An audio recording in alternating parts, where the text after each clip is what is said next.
오늘 말씀은 신명기서 26장 12절에서 19절 말씀입니다. 제목은 하나님 명령에 순종하는 백성.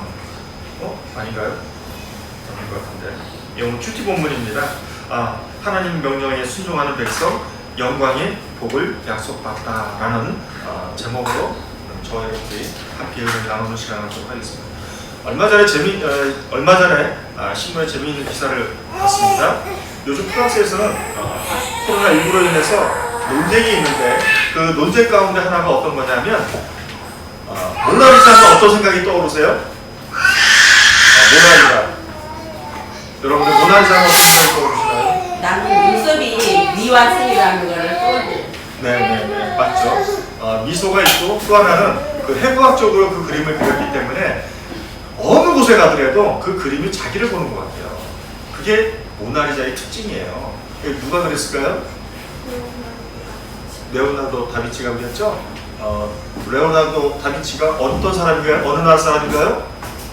이탈리아 사람이에요. 이탈리아에서 그려진 사람인데도 불구하고 이 그림이 자그마치 2017년도에 5천억 원이라는 엄청난 돈으로 어디서 사왔냐면 프랑스 루브르 박물관에서 사온 거예요.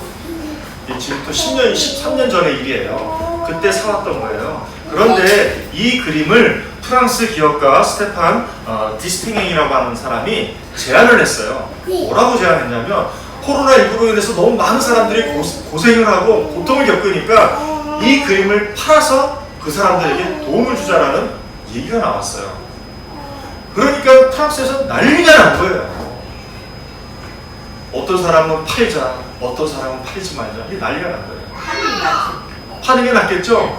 자, 5천억에 2007년도에 5천억에 산 그림이 지금은 얼마일까요? 좀. 아니, 꼬부러. 꼬부러도 좋은데. 자그마치 67조 원이 넘는다고 합니다. 67조 원이 넘는 금액을 가지고 그래서 프랑스에 있는 문화예술가 그 기업들이 무너지고 있는 상황이니까 그 기업들이 지원해 주자는 거예요. 그게 맞죠. 근데 루브르 박물관의 상징이 뭐예요? 모나리자. 그러니까 루브르 박물관 입장에서 팔 수가 없는 거예요. 왜냐하면 박물관의 존재 이유이기 때문에. 그죠?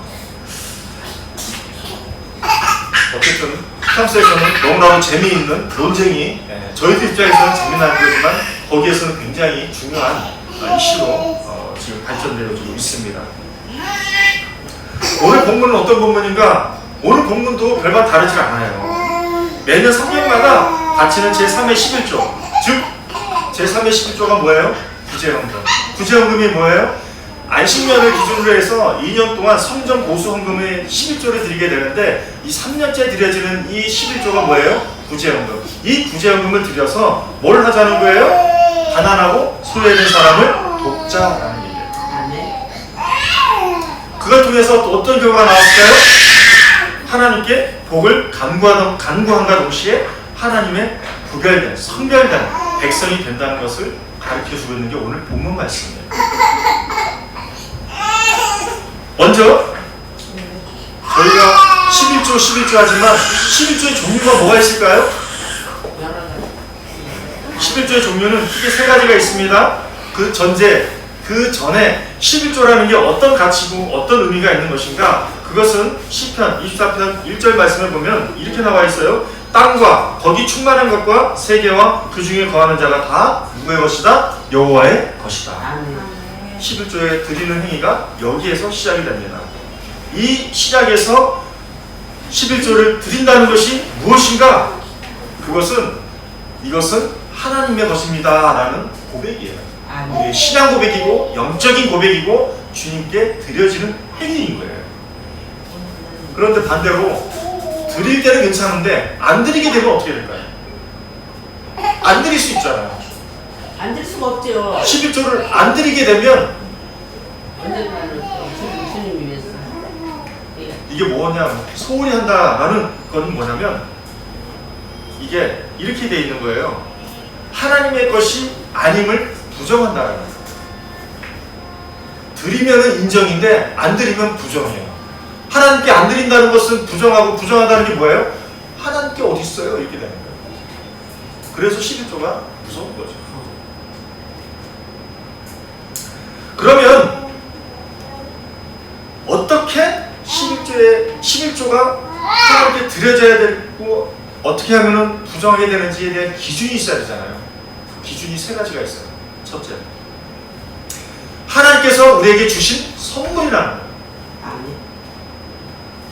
선물을 하나님께 드린다. 하나님의 것인데 하나님께 드리는 것이죠. 하나님께서 우리에게 주어진 선물을 인정하는 거예요.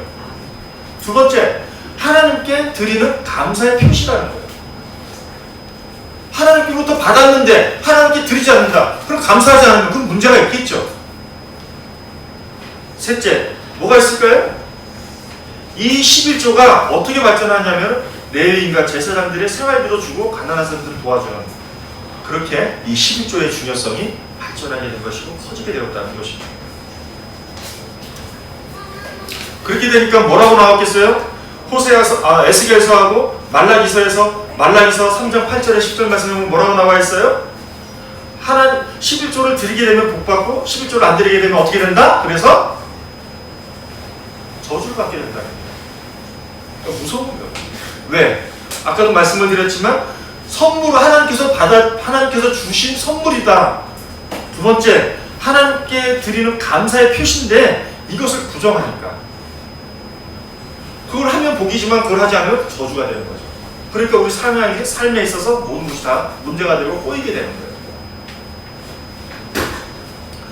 이 11조의 전제를 바탕으로 해서 오늘 하나님께서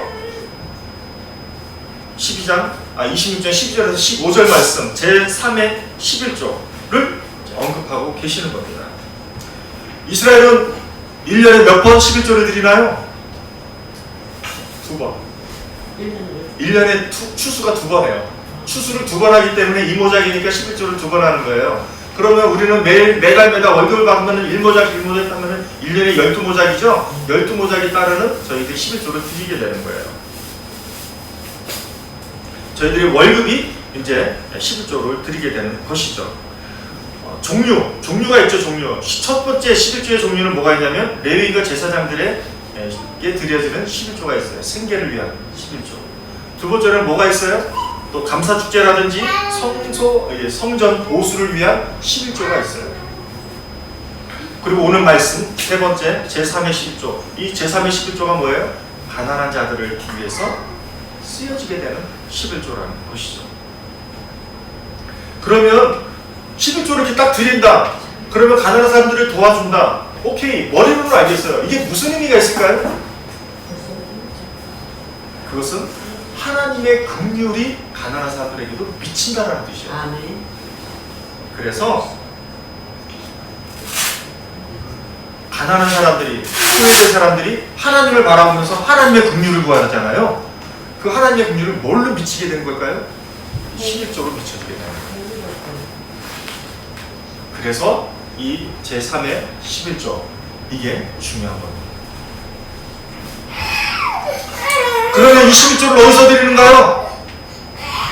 11조를 어디서 드리는가? 12조 13절 말씀에 보면 어떻게 나와 있냐면 11조가 드려지는 곳이 바로 어디예요? 이스라엘의 성읍. 성읍이 뭐예요? 지역. 사당동, 불광동, 용평, 화동. 거기에서 드려지는 거예요. 그 대상이 누구예요? 레위인도 있고 손님도 있고 고아도 있고 과부도 있는 것이죠. 아까도 말씀드렸지만 객과 고아와 과부들은 누구예요? 공동체 내에서 그 성읍에서 가장 힘없고 돈 없고 약한 자들이에요. 그들에게 드려지는 거라는 것이죠.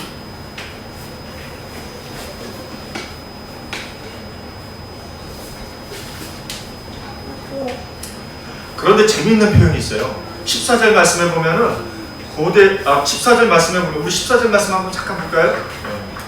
14절 말씀에 뭐라고 되어 있냐면은 되게 재미있는 말씀이 있어요. 우리 신명기 14절 말씀 함께 읽어볼까요? 내가 애곡하는 날에 이 생물을 먹지 아니하였고 부정한 몸으로 이럴 때 주지 아니하였고 죽은 자를 위하여 이를 쓰지 아니하였고 내 하나님 여호와의 말씀을 청정하여 주께서 내게 명령하신 대로 다 행하였사오고. 여기서 내가 애곡하는 날에 이게 뭐예요? 자기 죽는 날. 초상. 그럼 장례식하고 초상이 뭐예요? 이 고대운동 당시에서 가장 중요한 날이 뭐였어요? 두 가지가 있어요. 그것은 뭐냐면 장례와 추수. 그런데 애국하는 날이잖아요. 장례. 이게 도대체 무슨 말인가? 고대운동 당시 사람들에게 있어서는 죽은 사람들에게 음식과 물을 제공하는 행위로서 죽은 자의 영혼을 도와줬대요. 그러다 보니까 무덤에 보면은 돌이 있고 돌 안에 뭐가 있냐면 작은 구멍이 있어. 여기다가 뭘 줬어요? 물과 음식을 줬다는 거예요. 이스라엘 백성들이 죽은 자의 그 영향을 받아가지고 거기에다가 11조를 거기다 넣는다는 거예요. 그래서 이 성물을 먹지 아니하였고, 부정한 거예요. 이를 때 두지 아니하였고, 죽은 자를 위하여 이를 쓰지 아니하였고, 쉽게 11조를 쓰지 아니했다는 거예요. 세상 풍조대로 이 11조를 쓰지 않았다는 거예요. 쓰지 말아야 되는 거예요. 쓰지 말아야 돼. 세상 풍조에 따라서 11조를 그렇게 쓰면 안 돼. 하나님께서 성읍 안에서 성전 앞에서 써야 되는데 그 11조를 엉뚱하게 쓴다. 그걸 쓰지 않았다는 거예요. 14절 말씀. 결국엔 뭐예요? 이 추수 때 행해지는 가나안의 종교의 풍습을 절대로 따르지 않았다라는 신앙 고백입니다.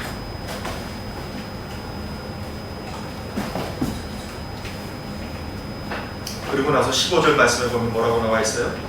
15절 말씀에 보면 이렇게 나와 있죠. 15절 말씀도 한번 보여주시겠어요? 원하건대 주의 네, 거룩한 그래요. 처소 처소에 하늘에서 하늘에서 보시고 보시고 주의 백성 이스라엘 복을 주시며 우리 조상들에게 맹세하여 우리에게 주신 적과 꿀이 흐르는 땅에 복을 내리소서 하시니라. 여기서 보면 처소 하늘이잖아요. 하늘.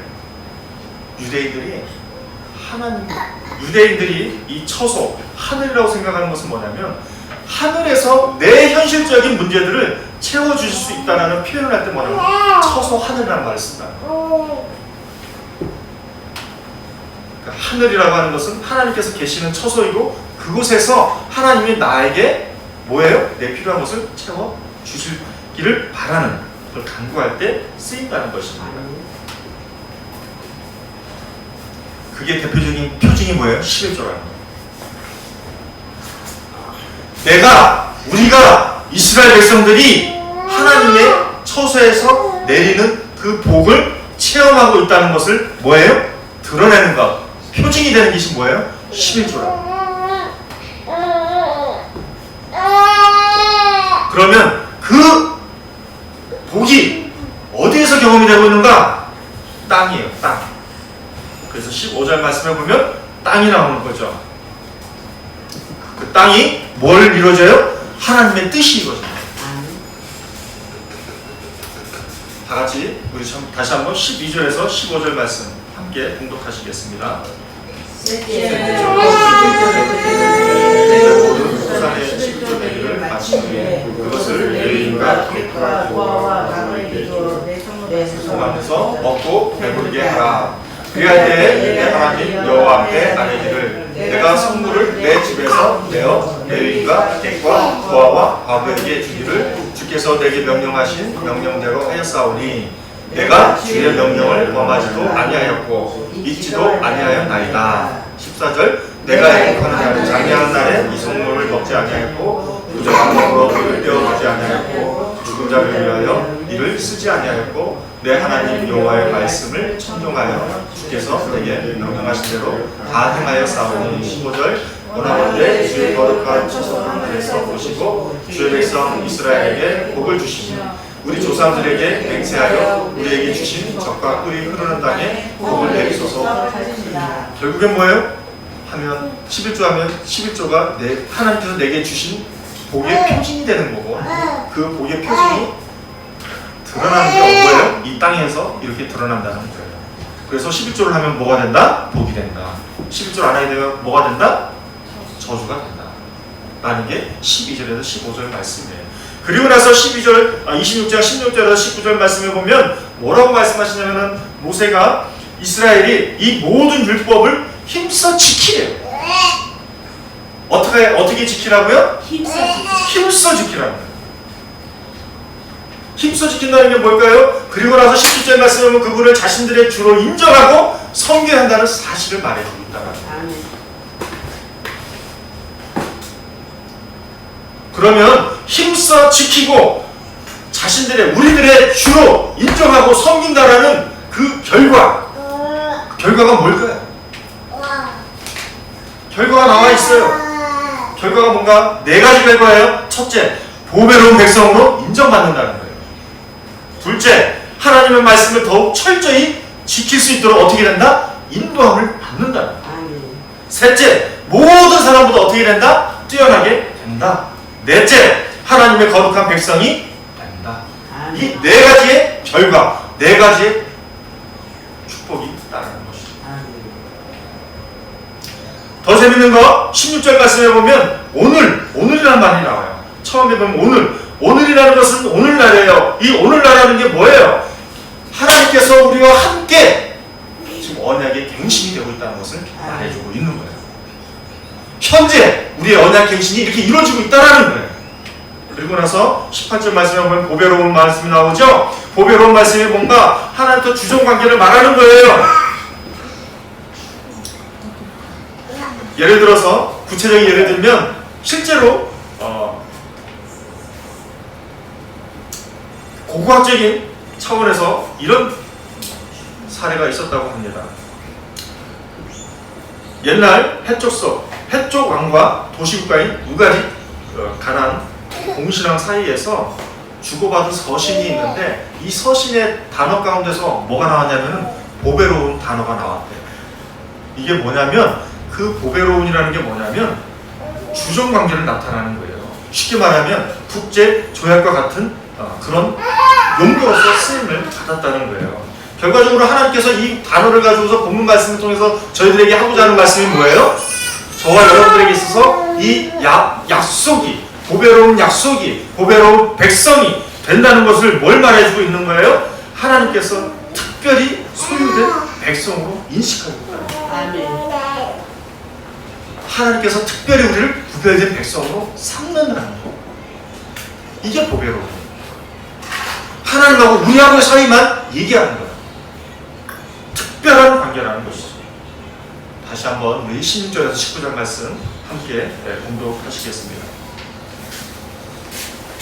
시작. 오늘의 하나님 여호와께서 이 기회와 복도를 행하시고 내게 명령하시니 그런즉 너는 마음을 다하고 뜻을 다하여 하시며 지켜 하는 거예요. 네, 내가 오늘 여호와를 내 하나님으로 인정하고 또 그 도를 행하고 그의 규례와 명령과 법도를 지키며 그의 소리를 듣는다는 거죠. 이거. 예.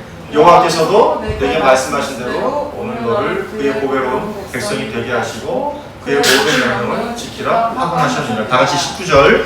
그런즉 여호와께서 너를 그 지으신 모든 민족 위에 뛰어나게 하사 찬송과 명예와 영광을 삼으시고 그가 말씀하신 대로 너를 내 하나님 여호와의 승민이 되게 하시리라. 이 오늘 말씀입니다. 이 결과예요. 정리하겠습니다. 예화를 통해서 이제 정리하려고 합니다. 지난 저희 집에서 지난 주간에 저희도 작은 사건이 하나 있었습니다. 보통 이제 온라인 등교를 위해서 저희들이 아침 식사를 하고 나서 이제 식탁 위와 아래를 자녀들에게 치워야 하는데 제 딸이 이제 이렇게 치워야 되는 상황이 되었어요. 그런데 제 딸이 신경질 내고 짜증내고 화를 내면서 닦는 게 아니고 대충 이렇게 딱 하고서 신경질 내면서 이렇게 하고 그냥 말았어요. 제가 그 모습을 보고 이건 안 되겠다 싶어가지고 제 자녀들을 불러서 훈계를 했어요. 너가 아빠를 사랑하니? 네. 아빠도 너를 사랑해. 그런데 우리는 소통을 해야 돼. 어떻게 소통을 해야 되는가? 네가 아빠를 사랑한다고 했는데 네가 아빠한테 사랑한다고 하면서 신경질 내고 짜증내고 화를 내면서 이렇게 한다고 하면은 아빠는 뭘 보고 있을까? 너의 사랑을 보고 있을까? 신경질 나고 짜증나고 화나는 걸 보고 있을까? 신경질 나고 짜증나고 화가 나는 게 보여. 그러면 너의 사랑은 보여 안 보여? 안 보여. 사랑이 가리워져. 그런데 네가 만약에 아빠한테 신경 빌라고 짜증내고 화내지 않고 네가 공손하고 아빠한테 인내있고 최선을 다해서 네가 하는 모습을 아빠한테 보여줬다고 하면은 아빠는 너의 사랑이 보이지만 너의 사랑이 너는 100으로만 아빠한테 사랑을 표현했다고 하면은 너의 사랑이 아빠 눈에는 뭘로 보여? 200%, 300%, 400%의 사랑으로 보여. 그랬더니 우리 딸이 눈이 동그랗게 뜨면서 저를 쳐다보더라고. 사랑하는 동역자 여러분, 우리가 하나님을 사랑합니다.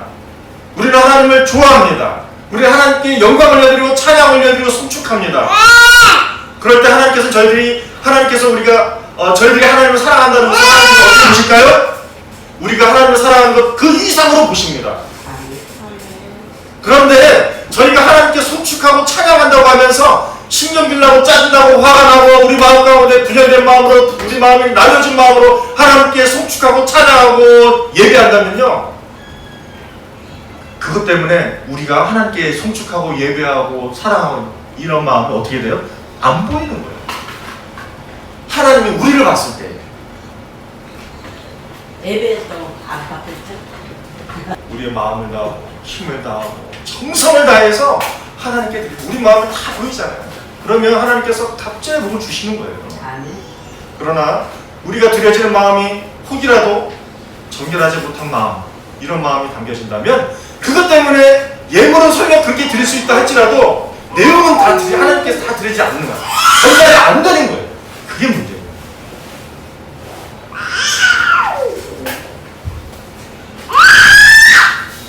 사랑하는 동역자 여러분, 저와 여러분이 우리가 하나님께 힘써 예배하고 우리가 11조를 통해서 저 11조 강조하는 사람 아닙니다. 저에게 여지껏 그렇게 헌금 강요했던 적도 없습니다. 그러나 오늘 말씀이 그렇게 나와 있어서 제가 말씀을 드리는 겁니다. 그러나 사랑하는 동역자 여러분, 저는 여러분들이 하나님의 갑절의 축복을 받기를 원합니다. 하나님께 감사함으로 축복을 받기를 원합니다. 또 11조의 의미가 뭐였어요? 하나님께서 우리에게 주신 선물이라는 거, 그 의도를 표현하는 거예요. 그걸 통해서 우리가 하나님께 영광을 올려드려야 되지 않겠습니까? 그걸 통해서 저와 여러분들 하나님의 큰 축복을 받는 이런 믿음의 사람들 되시길 주님의 이름으로 축원합니다. 기도하겠습니다. 하나님 아버지 감사합니다. 하나님, 저희들이 마음과 뜻을 다하여 어디 앞에서? 주님 앞에서, 성전 앞에서, 교회 앞에서 11조를 드려서 하나님부터 복받고 구별된 특별한 주님의 성민이 될 수 있도록 축복하여 주시옵소서. 감사드리며 살아계신 예수 그리스도의 이름으로 기도드렸사옵나이다. 아멘.